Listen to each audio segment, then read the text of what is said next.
तो दोस्तों नमस्कार, आप सभी का हमारे यूट्यूब चैनल पर स्वागत है। तो हम लोग क्लास 12 की केमिस्ट्री चल रही थी, जिसके अंतर्गत हम लोग का चैप्टर नंबर फर्स्ट चल रहा था, जिसका नाम है ठोस अवस्था। उसके अंतर्गत हम लोगों ने अभी तक 5 लेक्चर को देख लिया था और आज का जो लेक्चर आपका होने वाला है वो लेक्चर नंबर 6 होने वाला है। ठीक, तो जो आपका लेक्चर होने वाला है लेक्चर नंबर 6 होने वाला है। कई लोगों के कमेंट आ रहे थे कि केमिस्ट्री का जो सेकंड चैप्टर है यानी कि बिलियन, जिसे इंग्लिश में सोल्यूशन कहते हैं, उसे भी स्टार्ट करिए। तो मैं आपको बताना चाहता हूँ कि जो आपका फर्स्ट चैप्टर है ठोस अवस्था, जो कि चल रहा है आपका, आज लेक्चर नंबर 6 है, ये आप लोगों का 2-3 लेक्चर और इसमें बचता है, तो ये साथ में चलता रहेगा। साथ ही में कल से आप लोगों को सुबह से जो आपका केमिस्ट्री का सेकंड चैप्टर यानी कि बिलियन जो है उसका आपको सुबह 6 बजे से आपको इसका वीडियो मिलना स्टार्ट हो जाएगा। ठीक, तो कल से केमिस्ट्री के 2 क्लासेस आपको मिलेंगी। एक सुबह में आपको जो मिलेगी वो आपका बिलियन का चैप्टर का होगा, यानी कि जो केमिस्ट्री का सेकंड चैप्टर है उसकी क्लासेस सुबह में मिलेंगी, और जो आपका फर्स्ट चैप्टर जो चल रहा है इसी क्लासेस आपको शाम में देखने को मिलेंगी। ठीक, तो यही सारी चीज़ें आपको बतानी थी जो मैंने बता दी। अब चलिए वीडियो को शुरू करते हैं, और अगर आपको वीडियो पसंद आए तो वीडियो को लाइक कर दीजिएगा।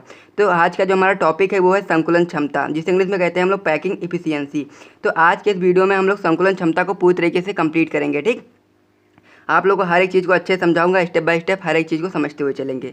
तो सबसे पहले आप लोग अगर संकुलन क्षमता की परिभाषा देना चाहें तो इस प्रकार से दे सकते हैं कि जो संकुलन क्षमता होती है, किसी जालक में परमाणुओं द्वारा घेरा गया स्थान ही संकुलन क्षमता कहलाता है। ठीक, जैसा कि मान लीजिए आपके पास कोई जालक है। ठीक, जैसा कि मान लीजिए आपके पास इस प्रकार से कोई जालक है, उसमें आप लोग क्या करना है, परमाणु को भर देना। मान लीजिए वहाँ पे 2-3 परमाणु आपने भर दिए। ये समझने के लिए चीज़ें हैं, बस आपको समझना है इसमें। ठीक, तो जो परमाणु जो होंगे जालक में, जितना स्थान घेरेंगे वही इसका क्या हो जाएगा, जालक का संकुलन क्षमता हो जाएगा।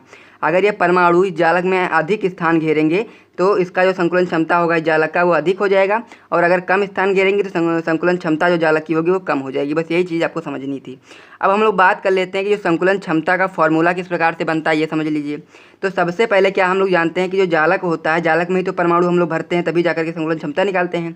तो जो जालक होता है, सबसे पहले हम लोग नीचे बटे लगाएंगे, तो नीचे सबसे पहले हम लोग लिखेंगे, जो नीचे लिखेंगे वो जालक, सबसे पहले जालक का जितना, जैसे मान लीजिए जालक है तो इसका सबसे पहले हम लिखेंगे कि जो जालक है इसका पूरा आयतन, यानी कि जालक का कुल आयतन लिखेंगे।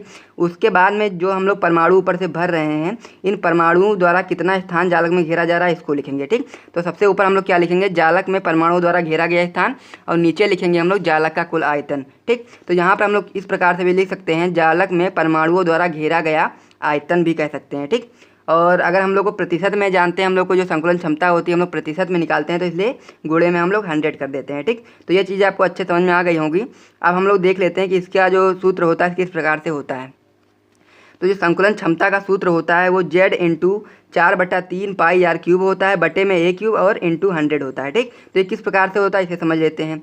जैसा कि मान लीजिए कोई जालक है, उसमें एक परमाणु उपस्थित है। ठीक, तो Z जो होता है, Z का मतलब होता है कि यहाँ पर जितने भी परमाणु जालक में उपस्थित हैं उसकी संख्या होती है। Z क्या होती है, जालक में उपस्थित परमाणुओं की संख्या होती है। जैसे कि मान लीजिए इस जालक में 3 परमाणु उपस्थित हैं तो Z का मान कितना होगा, 3 होगा। अगर मान लीजिए जालक में 2 परमाणु उपस्थित हो तो Z का मान 2 होता है। यानी कि कहने मतलब यह है कि जालक में उपस्थित परमाणुओं की संख्या को प्रदर्शित करता है Z। ठीक, अब जो आपका परमाणु होता है वो कैसा होता है, गोलाकार होता है। समझते हैं आप लोग कि जो आपका परमाणु होता है गोलाकार होता है, तो एक गोले का आयतन कितना होता है, तो हम लोग जानते हैं कि जो एक गोले का आयतन होता है वो होता है 4/3 पाई आर क्यूब। ठीक, तो यहाँ से ये आकर निकल करके आ गया। अब मान लीजिए आपके पास 4 परमाणु हैं, यहाँ पर आप लोग इस प्रकार समझेंगे। मान लीजिए आपके पास 4 परमाणु हैं एक जालक में। ठीक, तो आप लोग Z की जगह पर क्या लिखेंगे, 4 लिखेंगे, और हम लोग जानते हैं जो एक गोले का आयतन कितना होता है, इतना होता है, तो गुणे में कर करके हम लोग क्या लिख देंगे, 4/3 पाई आर क्यूब। ठीक, तो इस प्रकार से हम लोग का निकल करके आ जाएगा टोटल जो परमाणु होंगे जालक में उनका आयतन निकल करके आ गया। अब बटे में हम लोग क्या लगाते हैं, A क्यूब। अब A क्यूब क्यों लिखते हैं, क्योंकि हम लोग जानते हैं जो हमारा जालक होता है वो आपका घन के आकार का होता है। इस प्रकार से आप लोग जानते हैं कि जो आपका जालक होता है वो आपका घन के आकार का होता है। तो घन का आयतन आप लोग जानते होंगे कि घन का जो आयतन होता है वो घन का आयतन आपका होता है A क्यूब, तो इसीलिए हम लोग यहाँ पर A क्यूब लगाते हैं। गुणे में 100 इसलिए लगाते हैं क्योंकि हम लोग को इसको प्रतिशत में निकालना है। तो यहाँ तक आप लोगों ने अच्छे समझ लिया होगा, इसके सूत्र को भी अच्छे समझ लिया होगा कि Z आपका परमाणुओं की संख्या है, और 4/3 पाई आर क्यूब जो है आपका एक परमाणु का आयतन है, बटे में जो A क्यूब है वो है जालक का कुल आयतन, और इंटू में 100 है जो हम लोग प्रतिशत के लिए निकालते हैं। अब हम लोग बात कर लेते हैं कि कितने प्रकार के आप लोगों के पास जालक होते हैं जिनका हम लोग को संकुलन क्षमता निकालनी होती है। ठीक, तो इसमें आप लोग के 3 प्रकार के होते हैं। सबसे पहला प्रकार होता है सरल घन जालक, दूसरा प्रकार आपका होता है काय या फिर अंतः केंद्रित घन जालक, और तीसरा जो प्रकार होता है फलक केंद्रित घन एकक सेल। ठीक, या फिर कह सकते हैं फलक केंद्रित घन एकक जालक। ठीक, तो इस प्रकार से आपको समझ में आ गया होगा। पहला होता है आपका सरल घन दूसरा होता है आपका का या फिर अंतः केंद्रित घन, और तीसरा जो आपका होता है वो होता है फलक केंद्रित घन। ठीक, तो इन तीनों का हम लोग को संकुलन क्षमता निकालनी है। तो संकुलन क्षमता निकालने के लिए हम लोग को क्या चीज़ पता होनी चाहिए? सबसे पहले हम लोग को पता होना चाहिए कि जो भी हम लोग जालक ले रहे हैं उसमें परमाणु की संख्या कितनी है। ठीक, ये चीज़ आपको पता होनी चाहिए। और दूसरी चीज़ जो होगी हम लोग आगे समझेंगे। तो सबसे पहला प्रकार आपका है सरल घन जालक की संकुलन क्षमता।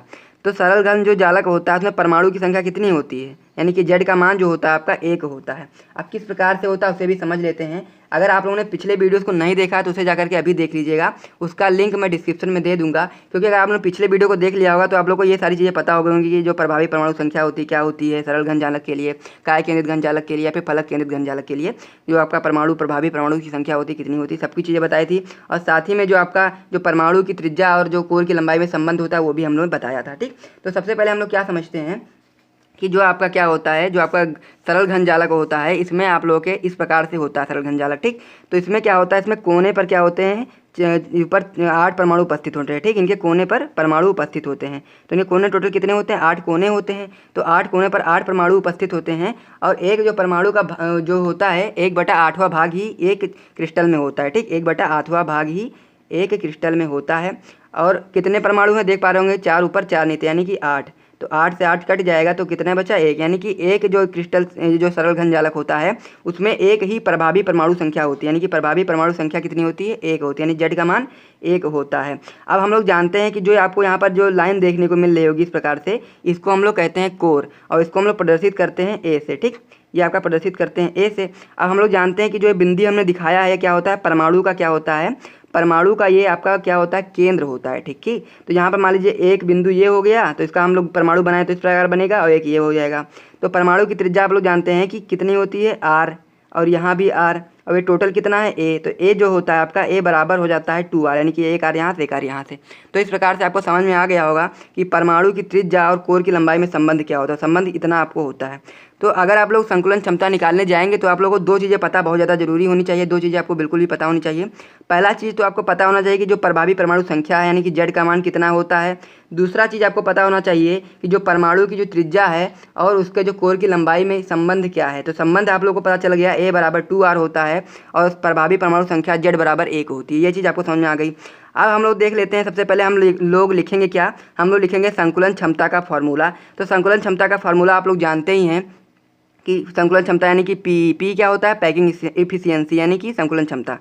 ठीक, तो संकुलन क्षमता का फॉर्मूला होता है जेड गुणे 4/3 पाई r क्यूब बटे में a क्यूब इंटू में 100 कर देते हैं। ठीक, तो जेड की जगह पर हम लोग कितना लिखेंगे? जेड की जगह पर हम लोग 1 लिखेंगे क्योंकि प्रभावी परमाणु संख्या यानी जेड का मान कितना है? 1 है। ठीक, फिर क्या लिखेंगे? 4/3 इस प्रकार से लिख देंगे। पाई का मान आप लोग जानते हैं 3.14 होता है, यहाँ पर लिख देंगे। इंटू में क्या कर देंगे हम लोग? r क्यूब इस प्रकार से लिख देंगे और गुणे में क्या कर देंगे? 100 कर देंगे। ठीक, जहाँ पर देख पा रहे हैं ये 100 वहाँ पर लिख देंगे। अब नीचे क्या है? a क्यूब है। अब a का मान आप लोग जानते हैं a बराबर होता है 2r के। तो नीचे वाला जो स्टेप है थोड़ा सा मिस है, उसको मैं आपको करके दिखाता हूँ। a क्यूब का मतलब क्या होता है? a बराबर कितना है? 2r के। तो a की जगह पर हम लोग क्या लिखेंगे? यहाँ पर 2r लिखेंगे। ठीक, और इसको जब हम ब्रैकेट बंद करेंगे और यहाँ पर क्यूब लगा देंगे। ठीक, तो आप लोग जो जानते हैं कि जो 2 का क्यूब होता है कितना होता है? 8 हो जाता है और r क्यूब का r क्यूब हो जाता है। तो इस प्रकार से यहाँ मैंने लिख दिया है एक स्टेप आगे बढ़ा करके। तो यहाँ पर कितना आ जाएगा? 8 r क्यूब हो जाएगा। ठीक, तो आप लोग जानते हैं कि r क्यूब नीचे दिया है तो r क्यूब और r क्यूब कट जाएगा यहाँ पर। तो कितना हो गया? नीचे 8 बचा, बाकी ऊपर की r क्यूब कट गया। अब हम लोग देखते हैं कि क्या क्या चीज़ इसमें बची। तो हम लोग करेंगे ये कि 1 बचा आप लोग का, यहाँ से देख पा रहे होंगे। फिर 4 लिख देंगे। जो 3 होता है वो का नीचे चला जाता है, यहाँ पर आप लोग देख पा रहे हैं 3 नीचे आ गया। गुणा करेंगे फिर क्या होगा? दशमलव में मतलब कि 3.14 ये आपका जो होता है पाई का मान, ये भी लिख देंगे। उसके बाद में फिर क्या होगा? r क्यूब आपका कट ही गया था, बचा था 100, तो 100 यहाँ पर लिख देंगे। फिर नीचे क्या आ गया था? 3, 4 का 3 जो आपका यहाँ पर था वो नीचे आ गया था, साथ ही में 8 बचा था। तो अब हम लोग क्या बचेगा?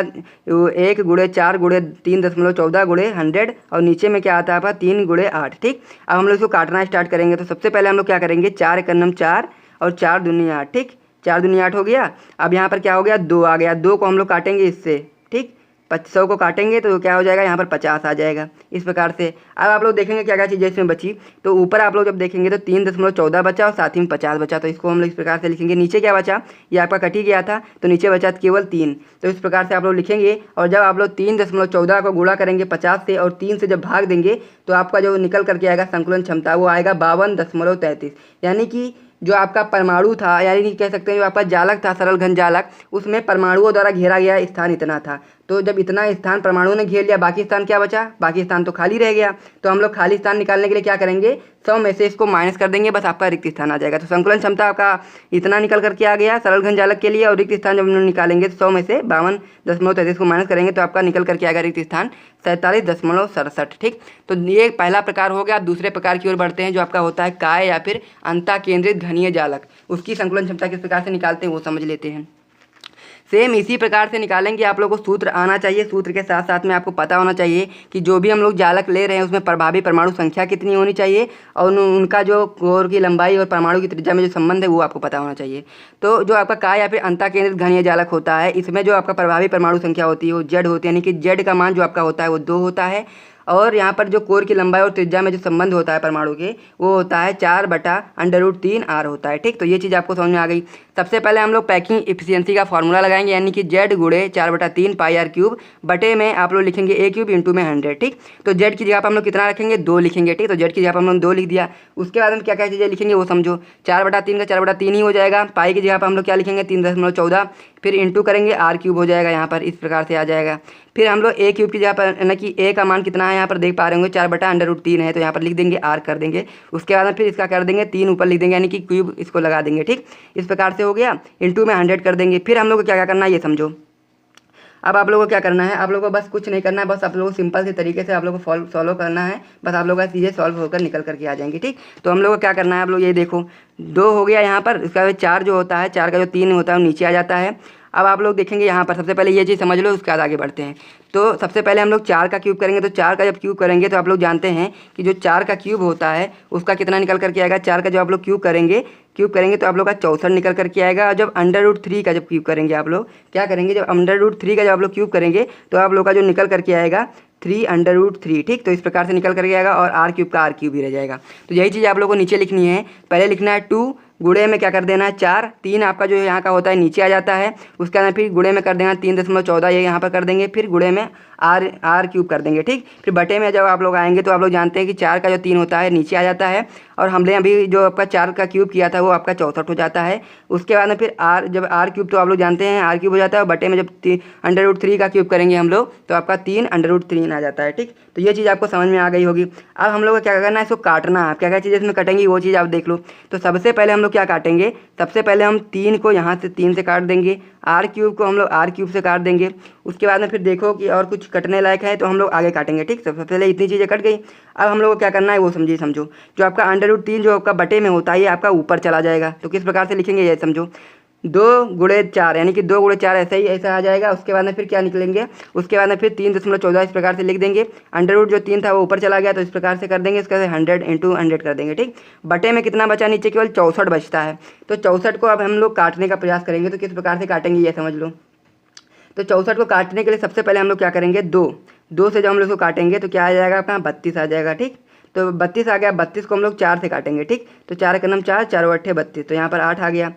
4 को आप लोग 8 से काट देंगे। उसके बाद फिर जब आप लोग इसको इससे काटेंगे तो आप लोग का यहाँ पर 25 आ जाएगा। ठीक, तो ऊपर आप लोगों का 25 आ जाएगा। 100 जब आप लोग काट देंगे तो आप लोग अब नीचे समझे क्या क्या चीज़ें बची। तो आप लोग यहाँ पर देखेंगे केवल यहाँ पर 3.14 बचा है। और जब √ का मान आप लोग 3 √ का जो मान होता है वो इस प्रकार से होता है 1.732। ठीक, ये समझ लेनी। उसके बाद फिर यहाँ पर कितना बचा है? इंटू में आप लोग का केवल 25 बचा है। और नीचे अगर आप लोग बात करेंगे तो केवल नीचे 2 बचता है। ठीक, तो अब हम लोग को क्या करना है? अब हम लोग को 2 से क्या करना है? इसको काट देना है। जो 1.732 है इसको हम लोग काटेंगे तो आप लोग का जो मान निकल करके आएगा इस प्रकार से 0.866 आ जाएगा। ठीक, तो जो आप लोग इसको इससे काटोगे तो आप लोग का इतना निकल करके आ जाएगा। ठीक, अब आप लोग क्या करना है? कुछ नहीं करना है, बस इसको यानी कि 3.14 को इससे गुणा कर लेना है। उसके बाद फिर इसको इससे गुणा कर लेना है, यानी कि तीनों को जब आप लोग गुणा करेंगे तो आप लोग का निकल करके आएगा 68%, यानी कि जो संकुलन क्षमता निकल करके आ जाएगी वो 68% आ जाएगी।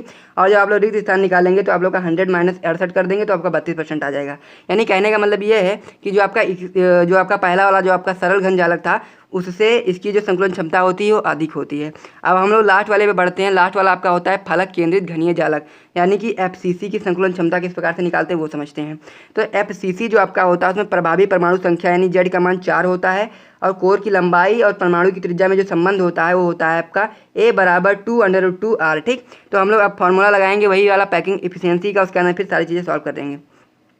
तो जो आपका पैकिंग एफिशिएंसी का फार्मूला होता है वो होता है जेड गुणे 4/3 पाई आर क्यूब बटे में आपका ए क्यूब इंटू में 100 हो जाएगा। फिर हम लोग जानते हैं जेड का मान 4 है तो 4 लिख देंगे, उसका फिर 4/3 कर देंगे गुणे में, जब पाई का मान आप लोग जानते हैं 3.14 होता है, आर क्यूब का आर क्यूब। उसके बाद फिर जब आप लोग ए क्यूब की जगह पर हम लोग कितना लिखेंगे, ए की जगह का मान कितना हो जाएगा 2√2 हो जाएगा, तो √2 यहाँ पर लिख देंगे, उसके बाद फिर क्यूब लगा देंगे। ठीक, इंटू में क्या कर देंगे, इंटू में हम लोग 100 कर देंगे। अब इस पेज को हटाते हैं, अगले पेज की ओर बढ़ते हैं तो आप लोग को अच्छे समझ में आ जाएगा। तो जब हम लोग यहाँ पर आएंगे तो आप लोग देखेंगे कि क्या क्या चीज़ें हुई। हम लोगों ने क्या किया, हम लोगों ने सबसे पहले क्या किया, 4 जो आपका था सबसे पहले, यहाँ पर आप लोग यहाँ से देखेंगे तो समझ में आएगा आपको बेहतर तरीके से। यहाँ पर आप लोग जब देखेंगे तो आप लोग देखेंगे कि जो आपका 4 होता है, 4 को 4 के एच लिख देंगे, उसका 4/3 जो 3 होता है आपका नीचे आ जाता है, इंटू में आपका 3.14 हो जाता है और इंटू आपका आर क्यूब हो जाता है। ठीक, अब बटे में क्या हो गया आपका 4/3 का 3 नीचे आ गया था, ये आप लोग देख लेंगे।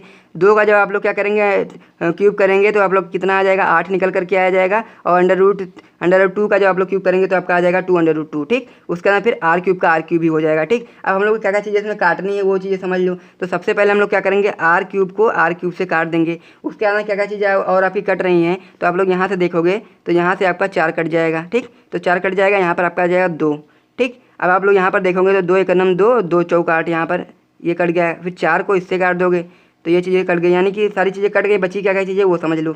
अब बचा क्या क्या चीज़ें ये समझ लो। सबसे पहले तो बचा इसमें केवल आप लोगों को ये बचा कि आप लोग ऊपर देखेंगे कि 3.14 ये बच गया, और साथ ही में गुणा ये 100 बच गया, ये चीज़ बच गई। उसके बाद फिर क्या बचा, नीचे में आप लोग देखेंगे तो 3 बचा और √2 बचा। ठीक, तो √2 का जो मान होता है आप लोग यहाँ पर देखेंगे तो 1.414 होता है। ठीक, ऊपर क्या है आपका 3.14 इंटू में 100, नीचे आप लोग का क्या है 3 गुणे मतलब कि 1.414 है। ठीक, उसके बाद क्या क्या चीज़ें करनी है, आप लोग कुछ नहीं करना है, बस इन दोनों को गुणा कर लेना है, इन दोनों गुणा करना है, यानी कि ऊपर वाले को गुणा कर लेना है, नीचे वाले को गुणा कर देना है, और फिर क्या करना है, दोनों में भाग दे देना है। अब जब आप लोग दोनों में भाग दे देंगे तो आप लोग का जो संकुलन क्षमता निकल करके आएगी वो 74% निकल करके आएगी। अब संकुलन क्षमता इसकी 74% है, तो आप लोग रिक्त स्थान निकालेंगे तो आप लोग का रिक्त स्थान निकल कर आ जाएगा 100 - 74 यानी कि 26%। तो आप लोगों ने देखा कि जो आपके फलक केंद्रित घनीय जालक था, इसकी जो संकुलन क्षमता होती है दोनों से अधिक होती है, यानी कि जो इससे पहले के जो 2 पढ़े थे उससे अधिक होती है। ठीक, तो यहाँ तक आप लोग की संकुलन क्षमता का जो पूरा टॉपिक था पूरी तरीके से अच्छे से क्लियर हो गया है। अब हम लोग नेक्स्ट वीडियो में और भी जो टॉपिक होंगे उसको उठाएंगे, और मैं आपको बताना चाहता हूँ अगर वीडियो को पसंद आए तो वीडियो को लाइक जरूर कर दिया करिए। ठीक, तो मिलते हैं नेक्स्ट वीडियो में, तब तक के लिए जय हिंद।